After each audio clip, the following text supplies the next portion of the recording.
finally there, section 3.4.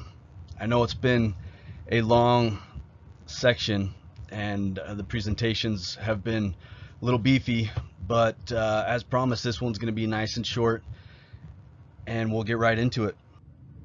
We ended last presentation with a definition of resilience, and that was to lead into this one here, which is basically the end goal. And this picture is a perfect descriptor of that. It's doing what you can with what you can, even when, there's not much to do or can be done. After looking through as much information as I could find in regard to health and wellness, I've learned that I've got a lot to learn, number one, and I've also learned that we're going to need the help of experts who understand what the job requires. And resiliency can't be a canned program sent out through mental health alone, or fitness alone, or even nutrition. All these things need to be taught over time through each area of health and wellness, and using the current knowledge that's out there, as well as the wisdom from those who've tried things in the past. Here's a list of some other perspectives of what it means to be resilient, and it seems like there's a common theme that was throughout the information that I sifted through, and it seemed to be that it's perspective and self-efficacy. If you feel like you can manage and you feel confident in your ability to manage, and this is just confident in your abilities in general, then your ability to manage is going to be improved. But that confidence only comes with trial and error and looking for opportunities to grow, and having these other pieces that we'll review here in a minute.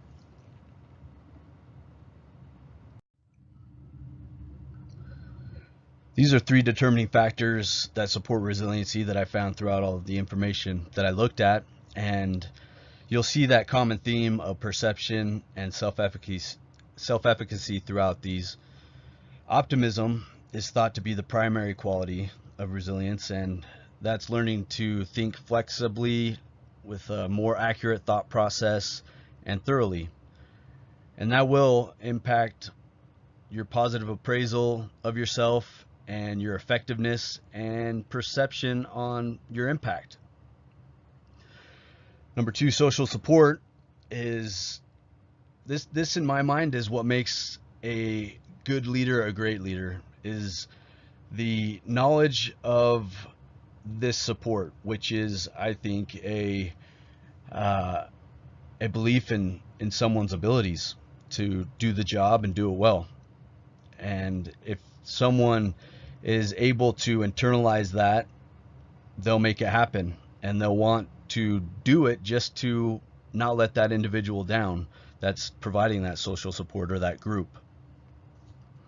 Self-efficacy for coping, and based on studies, based on all the literature that is out there, this is a primary factor as well as far as resiliency goes. If we believe that we can cope and manage, then we will. I really like pictures to describe principles, and that's, I think, how I learned the best. So this picture here is showing us how those 3 factors can safeguard us to injury. With a loss of resource, with a traumatic event, if we have focused on building up these 3 areas, we can prevent that potential injury from becoming a debilitating injury. Resilience is directly tied to the personality trait conscientiousness, and this trait is described really well below, and the main parts of it are high cooperativeness, high self-directedness, low harm avoidance, high persistence. So each of these feeds on the other to build up that resilience, self-reliance, and perception that we need to push through. So looking at this from all areas of health and wellness, and understanding that allostatic load is comprised of all of the areas of health and wellness: nutrition, fitness, mental health. All these areas are going to affect that allostatic load and our ability to adapt in these other areas. So our strategies need to be throughout our program. Keeping that in mind, I put 5 strategies together to build resilience. And number 1 is maintain a growth mindset, because if we don't have that to start with, and if we're not actively working on that, then we're not going to see opportunities for growth, and we're not going to understand what we can control and what we can't, because a fixed mindset is fixed on what we can't control, and it's easy to get stuck in that area. So we need to work on that, and then we can look at minimizing unnecessary stressors in our life. And this goes back to that picture, the opposite of resilience at the beginning, the guy who chooses to water the plant that one day is going to hang him. I think we all know of things that we could do that we probably should do but don't want to do because they're things that we enjoy, maybe, that seem like they help. I don't know. I'm not trying to act like an expert. I'm just trying to narrow down some things that may be useful. Maximizing autonomy is another area that is throughout the information that I looked at. If we're gonna motivate, we need to figure out how to do this, and we need to figure out how to do this individually and how to do it as a department, and approach the administration with strategies on maximizing autonomy. We need to maintain healthy coping habits and look to see which of those coping habits are actually helping and which ones aren't. So this is a process of introspection that we need to always keep in mind, and this is also something that is our responsibility when we're asking somebody to do a program that we put together. Because if it's adding additional stress, as we said in the past, then it's not accomplishing our end goal, which is resilience. And then recovery is a priority.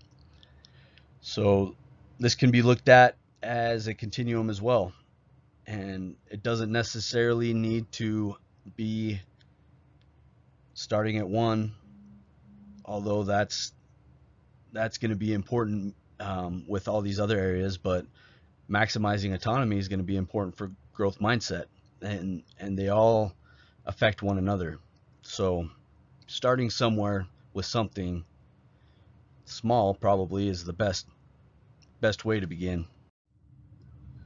Through working on all of these areas within resiliency, we can build our ability to build resiliency.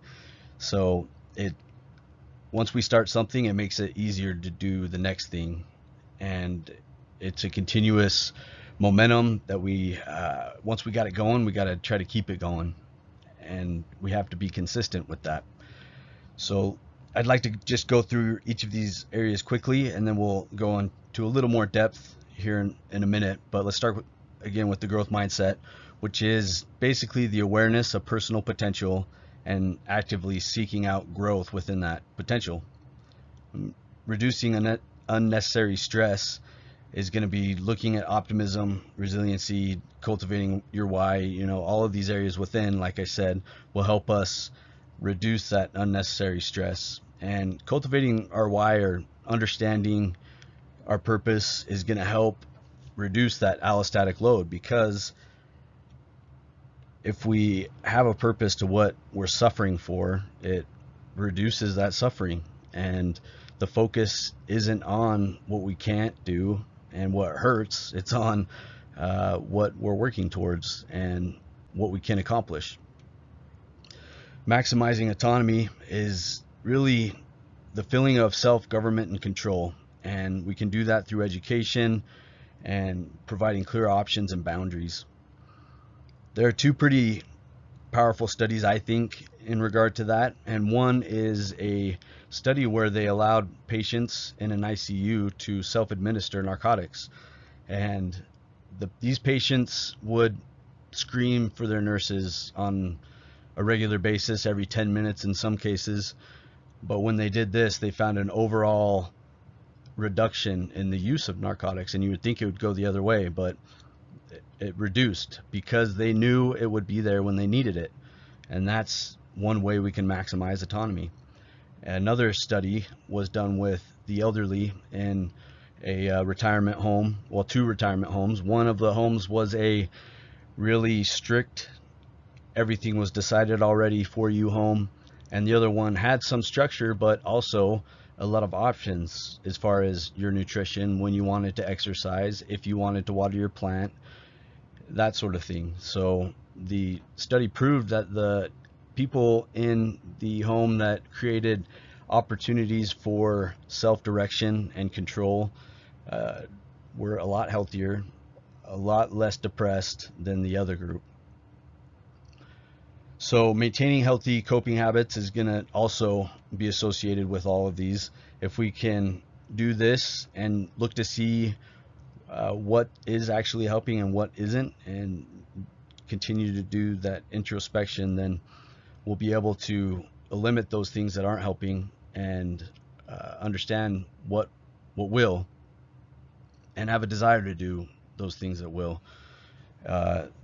But I think it's also important to understand that the baboon within all of us is gonna want to beat down others and just go to that easy source of coping or distraction, which is putting the focus on someone else and looking at how terrible they are and beating them down either physically or psychologically, whatever, you know.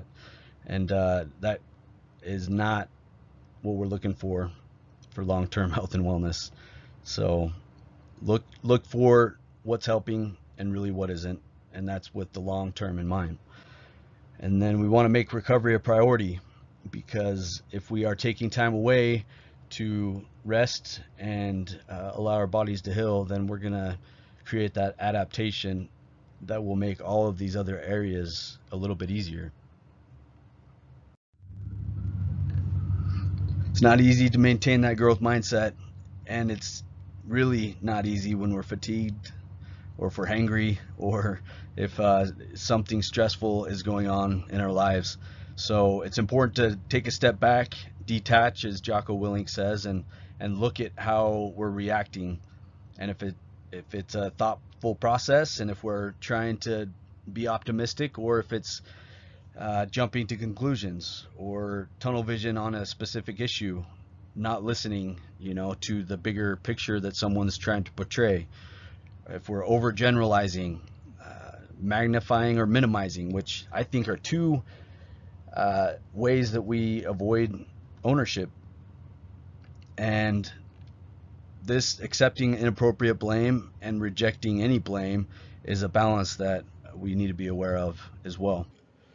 It would be good to have a nice, firm understanding of the bigger picture, maybe, or of your meaning, your purpose, your why, and cultivating that optimism in that purpose. So there's ways you can do that, and this, like I said, with all of this, isn't the only way, but this is a good way to sift through the day and see what was good, see what was bad, and try to make something of it. Make something of that call that went wrong when that person didn't make it. Make it meaningful.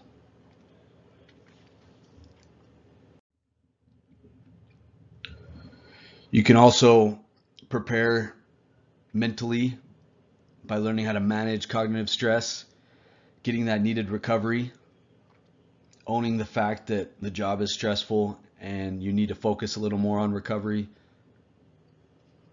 You also can look at your cognitive readiness, which is that mental preparation of learning those skills, that knowledge, having that ability to respond to whatever situation you need to respond to, so you can adapt. And that also means to step back and see where you're weak. Try to work on that. Strategic cognitive readiness is getting your brain organized and learning how to make a plan in an unpredictable environment. Stress inoculation is a good example of that, where you train to control that stress on scene. We can maximize autonomy. This is done internally, and we can, as CFCs, influence an external change, I think. Internally, we establish good habits. We own our fatigue and manage it. We maintain awareness of our limits and that barrier that's caused by dependency and an unwillingness to admit weakness. We got to understand the potential that we can gain and the freedom we can gain through autonomy and through mistakes, even external changes. We can influence a structure that facilitates motivation and grants ownership through education and clear expectations. Just wanted to compare these two quotes on the right here, one from Aristotle, the other from Jocko Willink, saying the same thing, but centuries apart. Through discipline comes freedom, says Aristotle, and Jocko Willink says discipline equals freedom. This is a truth that lasts. It was true then, it's true now, and it will be true in 1,000 years from now. So if we can wrap our heads around that, we'll figure out that we control how much autonomy we have.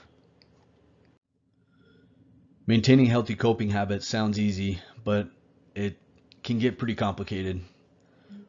One of those difficulties that a lot of people have and that I've had in the past is that balance of a sense of control and learned helplessness, which basically is accepting too much responsibility for a negative outcome on a call and not accepting any, basically.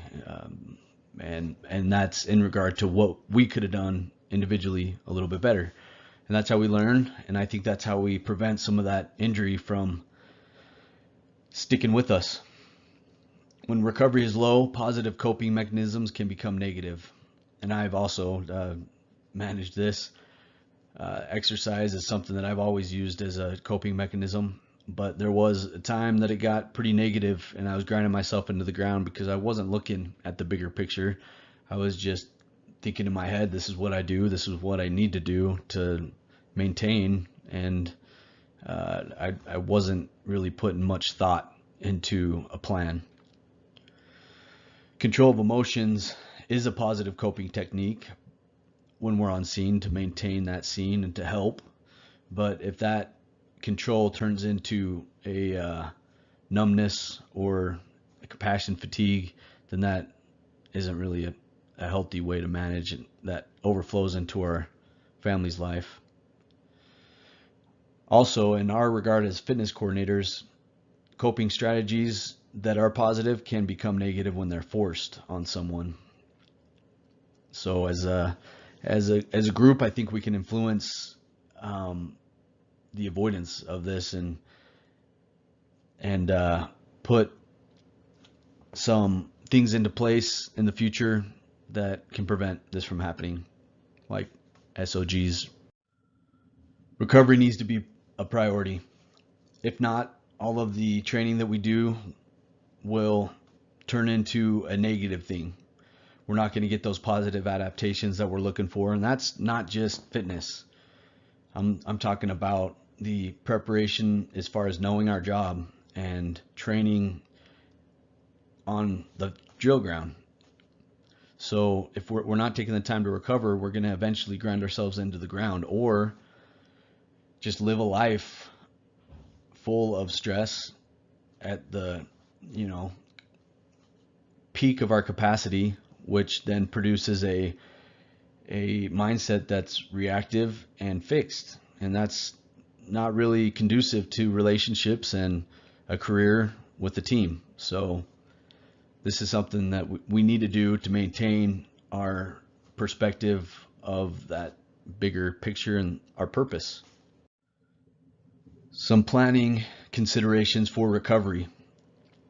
The main idea is to prevent stressors from building up to the point of imminent injury. And that's a quote from Lieutenant Colonel Dave Grossman. It's one of my favorites, and I think that really speaks volumes in regard to recovery.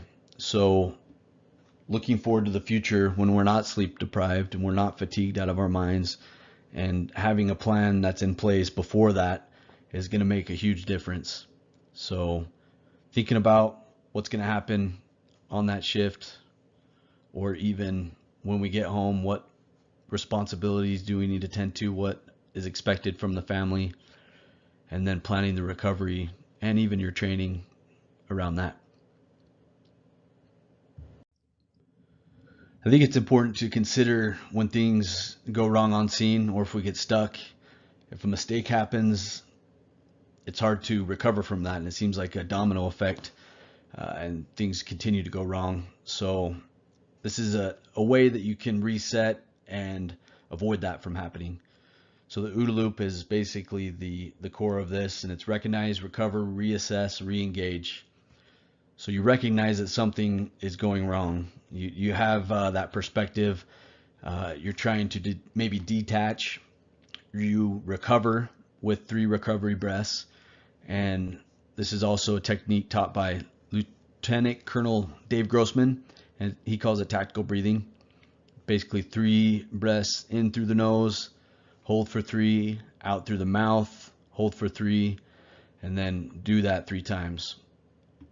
It definitely helps because the vagal nerve is attached to your diaphragm. It initiates a little bit of that parasympathetic response that will balance the sympathetic a little bit more.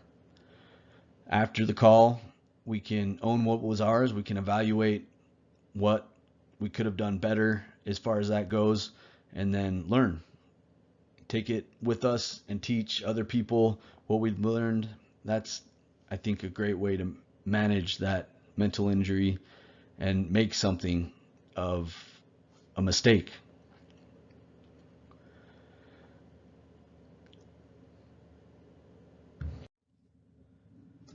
We reviewed a lot of stuff and a lot of information and assessments, and I think they can be considered as tools to put in your toolbox. And when you use them, just really depends on the individual that you run into. For instance, the FMS right here, that's going to be a great tool to see how people move without a loaded back or spine. So without an SCBA or without gear, right? And that's good to know, because if they can't move well without weight, then probably shouldn't be put them through a training program that's going to have them do a 1 rep max. So that's something to consider. And the FMS could be the first step.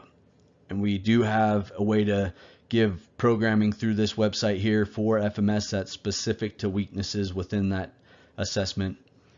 And the mobility through Gym Builder is right here, and that's going to be the generic type of program. And by generic, I just mean firefighters can pull that up and they can put their own information in. We can help them with those questions that it goes through to give a specific program to an individual to address some weaknesses. But the videos explain how to do the assessment pretty well, and they don't technically need us there to do that. So it's just another tool. We also have the Gym Builder for meals and generating those based on macronutrients and goals. The Road to Mental Readiness is a cool tool that was developed by the Canadians, and basically goes through some of the skills that we've talked about. As tactical breathing is in there. See that one there. The mental health continuum, mindset, some of that. It can cue you to reassess every few weeks, and then you can go through some other things, attention control, memory. It's a pretty decent tool, and I've used it a little bit here and there. We also have target solutions, which we can leverage to do some pretty cool things that I've just recently learned about, and we're going to try our best to make that happen. Right now, as you can see, we got the PAR Q on there, and it's specific to our fire department. I'd like to go through a couple of the evidence-based guidelines that I put in the book. I don't think we need to go through all of them, but I'd like to go through the specific guidelines for the fitness coordinator. And just a little bit of background, these are guidelines that I put together based on all of the information we've reviewed, and I've also had subject matter experts weigh in on these and give me their opinion. That doesn't mean they're all perfect and exactly the way they should be, so let me know what you think and we can make adjustments. So these are the guidelines that you'll find in your book. Today I want to go over resiliency, department fatigue management, the CFC Rapport, and Adherence guidelines. These other ones are good, and I'd like to hear your feedback on them as well. So take a look at them and let me know what you think.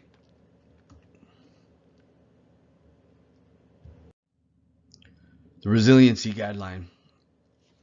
This should be thought of as a continuum, and I put it in here because I think it's difficult to understand what to do, number one, when we know that we're stuck and we're reacting and we're not managing our stress very well. So some steps I thought might be useful. And knowing your limits is a good way to start, and understanding that you're beyond your limit or close to is important. And recovery, referring to the recovery guideline, this will go through step by step, including nutrition, on how we can recover from the job. Getting sleep, 7 to 9 hours every night. Obviously it's not possible with our job, but trying to make it up when you can and making it as regular as possible. So the sleep guideline gives some good ideas in that regard as well. Developing our resiliency capacity is, again, that's going to reduce overall stress because it will increase optimism, self-efficacy, and that social support, and will have that adaptation that we're working to build and develop. Hydration is underappreciated as far as fatigue is concerned, because of the direct relation it has to cognitive dysfunction, because of the blood flow to the brain and the glycogen that we need to function. We need to have a well-balanced diet, and that's including fruits, vegetables, fats, proteins, and carbs. Every macronutrient is important. We have a nutrition guideline to help a little bit with that. And then the supplements to reduce fatigue are included with that as well. And then if you're still feeling run down and beat up after that, then it could be something else. And you might need a little bit of physician assistance to see if something else is going on that's pathological that could be underlying. The firefighter readiness check. This is something I've been thinking about for a long time, and it came about, I guess, because we every day come on shift and we check our gear, we check the rig, and we make sure everything's good to go, but we don't really take the time to look to make sure that we're good to go. So this is an opportunity to do a little introspection to prevent some things from progressing, hopefully, into situations that create issues and damage. So as it is right now, in this format, it's a yes or no question, and then from there you go to either another assessment that has been peer reviewed and has studies supporting its efficacy, and then the other options would be social support or EAP, or some definitive care. So burnout is the first one, and we've talked a little bit about the assessment for that. Resiliency is a part of it as well, and bouncing back. And this is kind of an overall looking at where you're at. Recovery, exercise recovery, and ensuring you're not overtraining, overreaching. The mindset is important. I thought about putting this first, but I'm not sure if it really matters. Let me know what you think, and let me know if you think this format needs to be changed a little bit. I got a little feedback from somebody already thinking maybe we need to put this into a scale 1 to 10, and I did that with our firefighter readiness assessment, the PAR-Q for the fire department, and that's on Target Solutions. I'll send that out so you can check it out. Sleep, obviously huge. Nutrition, hydration. It's getting a little bit specific and referring to some of those guidelines. And the last one's coping. I kept it short because I think it needs to be short for people to look at it, and I hope that it covered most of the areas that need attention, and if I've missed any, let me know.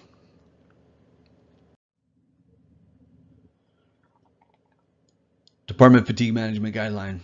This is an area that I think that we can influence a little bit of increased autonomy, and that would be in regard to resources and structure to facilitate fatigue management and improve overall wellness. So there's a needs analysis that needs to be done, and these are just examples. We've started with a little bit of the aggregate data collection, and we've also started with the fatigue risk management system. Dr. Hollingshouse is helping us out with that. He's a internal medicine sleep specialist at the U. We can look at some questionnaires to put out. We do a risk assessment, identify situations that are hazardous, and then we introduce some fatigue interventions, weighing the risk and benefit. Also, we need to look at burnout prevention and some tools to use to assess that, as well as general mental health. And those are recommendations given by the Wellness Fitness Initiative. Optimizing nutrition. This is something we need to look at on the individual level as well as on the group level and the crew level, so that we can figure out how to address the crews that eat together and those that don't, and strategies for both. And finally, we need to form an action plan and set some goals, provide that network of resources to individuals that are reaching out, or that we have an opportunity to help, and then do what we can to maximize autonomy through health and wellness education, and reduce uncertainty where we can through SOPs, SOGs, and preparing in all areas of health and wellness. One of the issues that has prevented rollout in the past, I think, is that fitness coordinators have a hard time understanding where to begin. And this was put together with the help of Tom McKay, who gave me this acronym, which I think is great, to address that issue.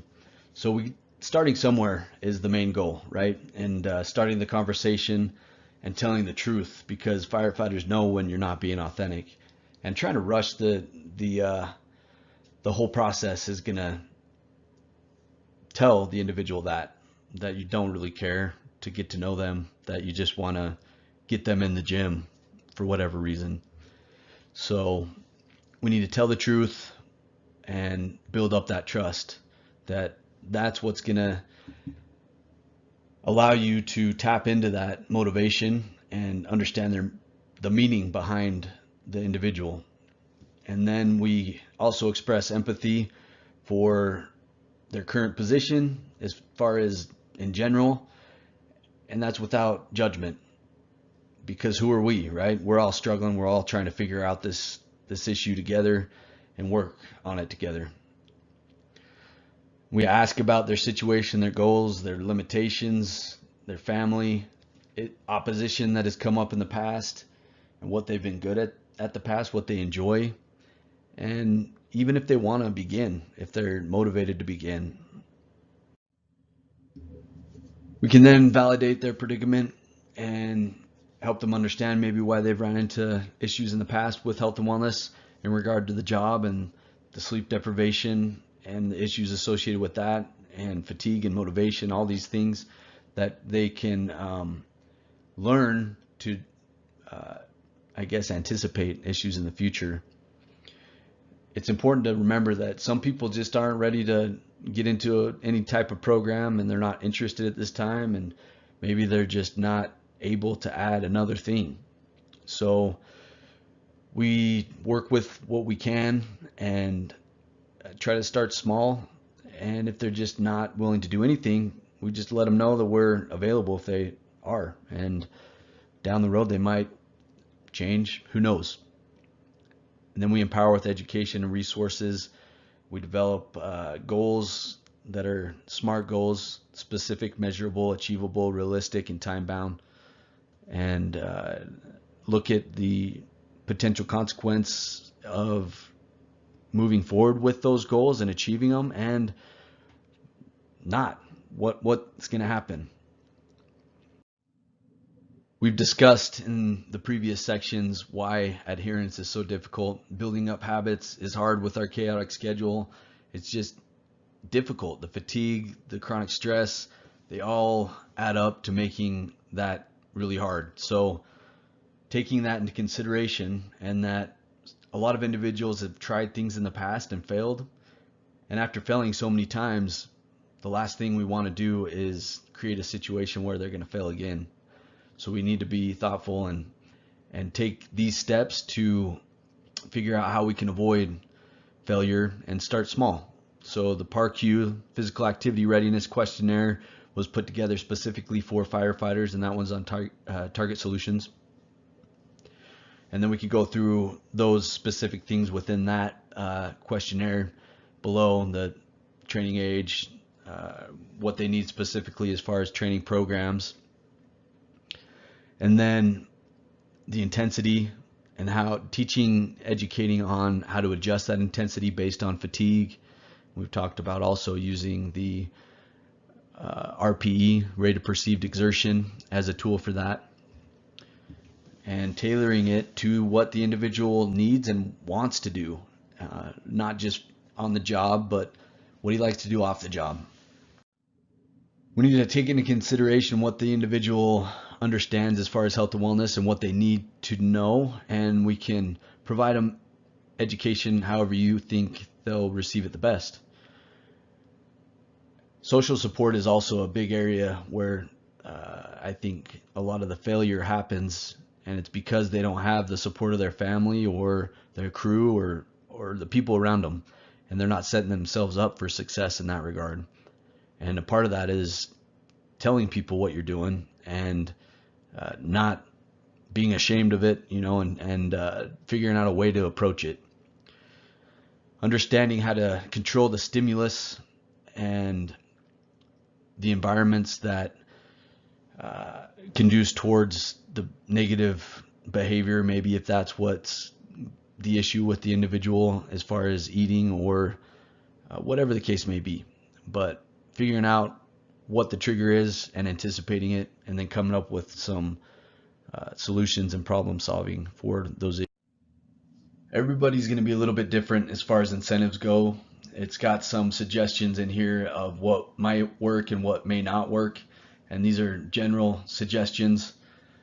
I think that the focus should be on the individual's motivation and their why they got in the job, their purpose, what they're trying to accomplish, and how improving health and wellness is going to facilitate that. It's now time to conclude section 3. Thank you for sticking around and listening to this and listening to other sections. Hopefully, if not, hopefully you listen to this one. This, I think, is probably the most important because it's everything else combined. But the other stuff is important, especially 3.2. I think that's a good one to listen to if you haven't yet. So the CFC vision was put together with the help of other CFCs that sent their input in through Target Solutions, and I think it's a great way to review what we've gone through in this section. So it is to First, develop an adequate personal understanding of health and wellness principles, to then become a catalyst of ownership over the controllable factors that will reduce the impact of a lifetime of service in the lives of our brothers and sisters and their families. To continually build recovery resources and educational tools designed to target specific physiological and psychological adaptations that will reduce unavoidable impacts, thus increasing durability, resilience, and livelihood in the Salt Lake City firefighter. I can't think of anything better to say than that. Thank you again, and I look forward to your input. And please check out the references that are attached to this presentation as well.